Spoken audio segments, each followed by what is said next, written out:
আমরা যার যার ভোট শেষে আমার ভোট আমি দিব যাকে সবাই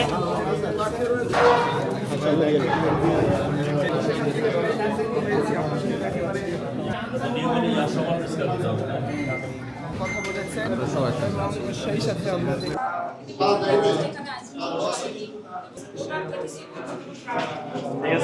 ঢাকা 18 আসন সকাল ভাগ্য পরিবর্তনের জন্য সবার সহযোগিতা দরকার। আমরা একটি সুন্দর বাংলাদেশ করতে চাই। সবার আগে বাংলাদেশ আমাদের যে স্লোগান সেটাকে ধারণ করে আগে এগিয়ে যেতে চাই ইনশাআল্লাহ। সবগুলোই ঝুঁকিপূর্ণ বলছেন, আবার কোনোটাই ঝুঁকিপূর্ণ না। এই যে এখানে আইন শৃঙ্খলা রক্ষাকারী বাহিনী আছে, বিশেষ করে আমাদের আর্মিরা আছে। তা আমরা মনে করি ওনারা যদি চেষ্টা করে, মানুষ চেষ্টা করলে হয় না এমন কিছু না। আইন শৃঙ্খলা বাহিনী অ্যালার্ট আছে এবং তারা চায় একটা সুষ্ঠু নির্বাচন। আমরা যারা আছি আমাদের নেতাকর্মী সহ সাধারণ মানুষ চায় একটা সুষ্ঠু নির্বাচন।